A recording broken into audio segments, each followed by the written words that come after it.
अरे धनसिंह ससुर मेरो भाइ मासाले 21 कहाँबाट आइस?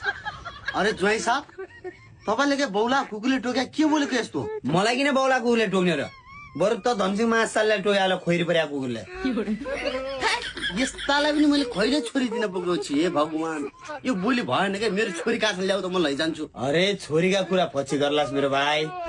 स्कुटी छिटिक्क टल्काएर आछस् के हो? उहाँलाई कति हालिस? उहाँको प्राइस कति हो यसो भन्न पाए हुन्थ्यो के रे अब स्कुटीलाई चाहिँ तपाईँ हजुर लाउनु भएको छ अनि मलाई चाहिँ त अनि त मासाले के उहाँभन्दा ठुलो भइस त? उहाँको त प्राइज 3-4 लाख रुपियाँ पर्छ। तेरो प्राइज पर्छ त्यत्रो 3-4 लाख। तँलाई त फुटाको 5 रुपियाँ पनि किन्दैन। अरे ज्वाइँ साहब तपाईँ जस्तो मान्छेसँग बस्नु भन्दा त ऊ त्यो गोरु छ नि त्यो गोरुसँग बस्नु बेच्छ यार। छ्याम मान्छे मासाले धनसिंह लाने के को ऊ त्यो गोरु हो र फेरि? रेस्पेक्ट दिनु पर्यो नि। उहाँ गोरु हजुर सिंह राज भन्नु पर्यो के? यस्ता घरकोमा पनि के बस्नु त लाग्छ म। अरे धनसिंह एकछिन रोक न मेरो भाइ। एकछिन पक्के म ससुराली गएको बेला पनि तैँले अहिले के माछा सासु खुवाउँथिस् नि त। त्यही भएर यहाँ एकछिन अन्डाहरू हुनुहुन्छ 2-4वटा अन्डाहरूलाई मैले उमाल्छु। नास्तामा त्यो खाएर जालास।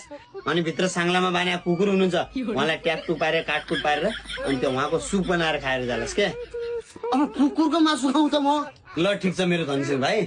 अब उहाँ कुकुरलाई खान्नास् भनेपछि बिरालो हुनुहुन्छ भित्र एकदम खोरमा बस्नु भएको छ उहाँलाई काटिदिन्छु उहाँ खालास भयो।